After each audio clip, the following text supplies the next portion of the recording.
Welcome to Accelerate My Practice. So glad you could join me here today. Today I want to talk about standards of care. You know, I was given this a topic by my coaching team to address standards of care. And presumably what that means is that someone's got a client or had a client at some point that was not doing what they believed is standard of care work. And I want to bring this up, and this probably is going to hit a little hard for some people. The question in my mind is, why are we having a conversation about the minimum standard of care? I struggle with that thought and that concept in general. And it's kind of like, I had someone recently who was trying to interact with a different vendor, and they were trying to get some support and help, and they spent like an hour on the phone.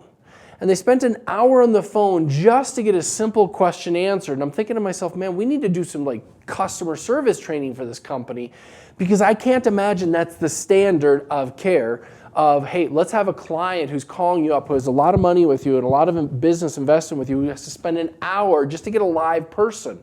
To me, that is so far beyond and below the standard of care, it's ridiculous. So the question becomes, relative to dentistry and clinical dentistry, what is the standard of care?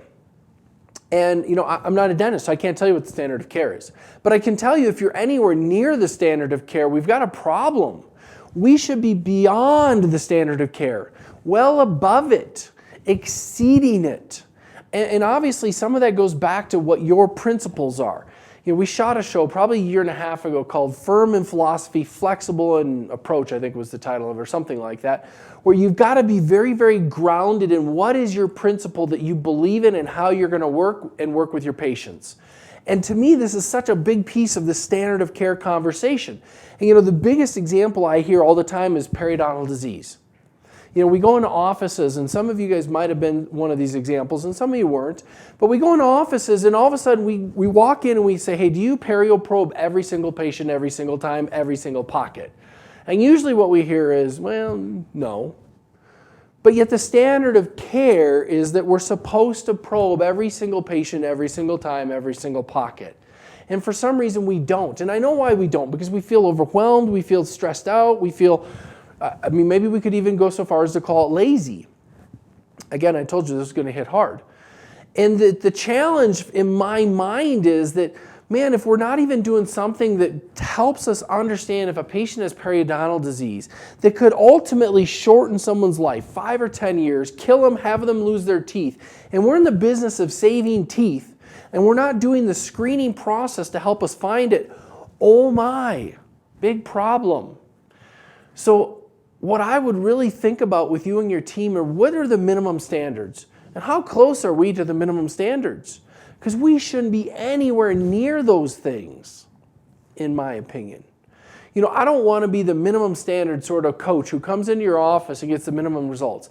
And every now and then I get someone who's like, hey, I know you have a guarantee on performance and it's double my money, but, and I'm thinking to myself, you really think I'm going to shoot for that minimum? There is no way in the world. I am not a minimalist kind of guy. Just sort of interesting, because I was just told to watch this show on minimalism. And I can't wait to hear about it, because I'm betting there's a different story in it that's going to be really powerful for me. But I think about when I set a goal, I'm not looking just to barely eke over. I want to crush that goal. I want to absolutely destroy it and far exceed someone's expectations. I want someone to walk away a raving fan that they're so happy with the results. Are you doing the same for your patients?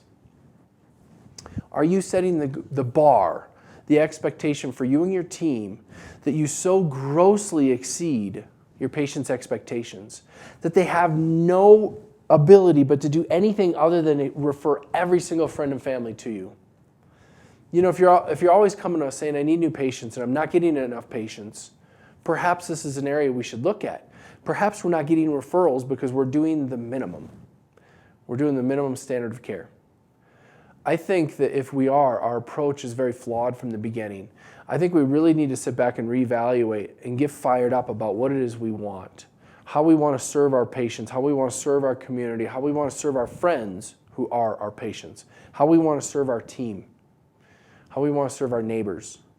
And I don't really want to serve my neighbors doing the very minimum just to get by. It's just not who I am. And quite honestly, if that is who you are, I don't know if we're a good fit for each other, because that's not us. We want your patients to be served to the highest level possible. Now, if you're struggling with this, we can coach you through it, happy to. If you're not even open to it, we should probably have a different conversation, because our goal is to help people exceed expectations. Our goal is to help you deliver the very best to your patients. And we shouldn't be having conversations about minimum standard of care then. So sit down, do some soul searching, figure out what it is you really want, and then come back to your coach and sit down and go, hey, help me come up with a transition plan of how I can get from here to I want to live up here. This is the way I want to perform. And we'll do it. That's our job. I hope you enjoyed our show. I realize this might be some hard-hitting content, but you know, I get hired to do hard-hitting content. And this applies to every facet of our life, not just our businesses, our personal lives as well. Don't look for the minimum standards. Live life to the fullest. I look forward to seeing you 8 o'clock Mountain, 10 o'clock on the East Coast next week. Until then, have a great day. What if you could have the practice of your dreams?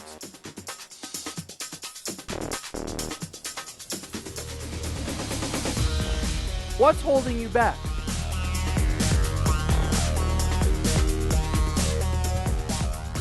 Imagine a life where you have everything you ever wanted.